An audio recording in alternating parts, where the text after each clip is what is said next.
My name is Marcus, and I'm 35. A few months ago, everything I thought I knew about my life shattered. It all began with a message from Claire, my wife Vanessa's best friend. We both worked at the same company, but on different floors and in different departments, so it wasn't unusual to hear from her.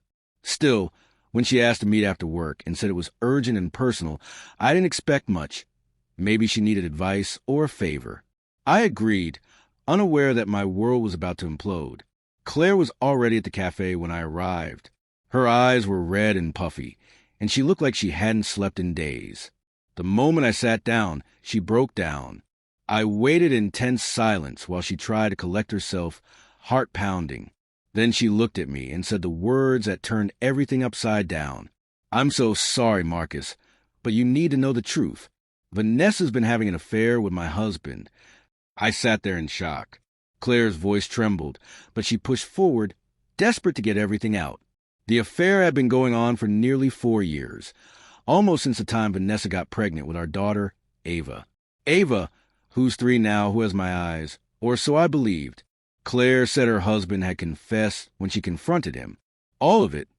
The lies, the messages, the nights he claimed to be working late, but was really with Vanessa. And then she told me the thing that knocked the air right out of my lungs. He said Ava was his. When I got home that evening, Vanessa was in the kitchen, making dinner like it was just another Tuesday. I didn't wait.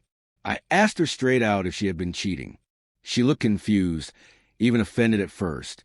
But when I told her Claire had shown me the messages and her husband had admitted everything, Vanessa broke. She dropped the knife she was holding and collapsed to the floor, sobbing. Eventually, she admitted to the affair, but she insisted Ava was mine. I told her I wanted a paternity test. That's when she panicked, begged me not to do it, said it would only hurt Ava, that biology didn't matter, that I was her real dad in every way that counted. But I couldn't live with that uncertainty. It wasn't just about Ava. It was about the years of deception, the betrayal, the life we had built on lies. And deep down, I already knew the truth. I opened the paternity test results alone in my car. Ava isn't mine. The grief that followed was like nothing I'd ever experienced. I'd been there for every scraped knee, every bedtime story, every first word. And it still wasn't enough to make her mine. Vanessa tried to explain, said the affair meant nothing, that she never stopped loving me, that Ava saw me as her father. She cried, pleaded, said walking away would destroy our daughter. But I was done. This wasn't a one-time mistake. It was years of betrayal. I told her I was filing for divorce. Her parents came by later. They were devastated, ashamed. Her father said this wasn't the daughter he raised. They promised to help with Ava. Vanessa made one last attempt to save the marriage. She talked about therapy, about starting over, but it was too late. I asked her to leave. Her parents helped her pack. Watching Ava leave that night shattered me. She didn't understand. She clutched her toy bunny and waved through the window like they were going on a trip. The house was so quiet after they left, it felt haunted. I called my best friend just to hear another voice, to feel like I wasn't going crazy. In the weeks that followed, Claire kept in touch. Her husband, the biological father, wanted nothing to do with Ava, said he wouldn't ruin his life for a mistake. Claire eventually took him to court. He tried to avoid the paternity test, but under threat of penalties, he complied.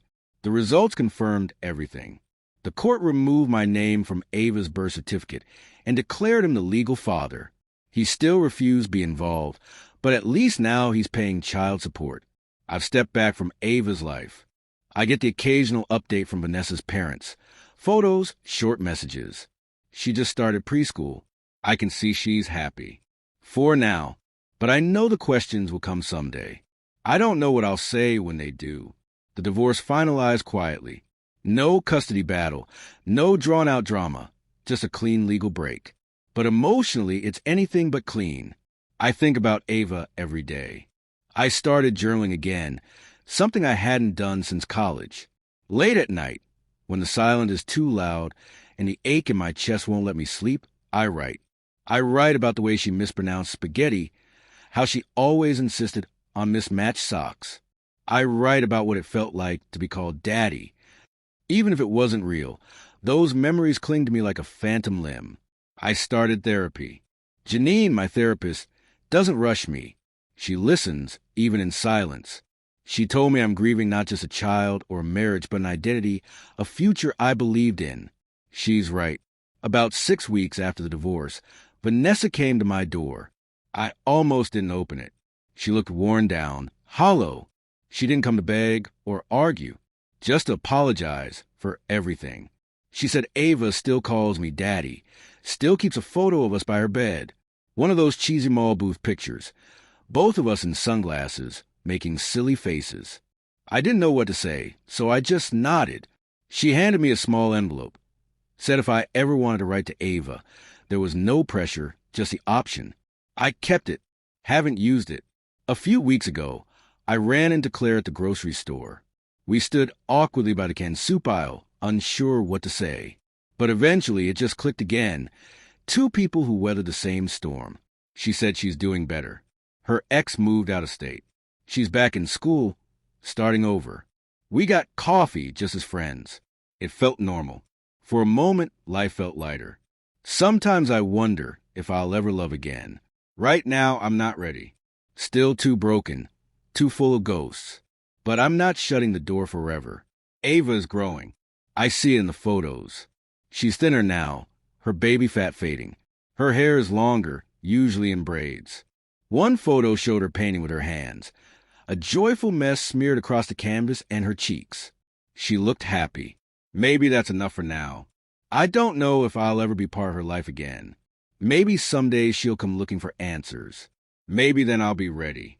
But I'll always remember her. I was there when she took her first steps, when she got her first fever, when she giggled in the bathtub. She might forget me, but I won't forget her. And maybe sometimes that has to be enough.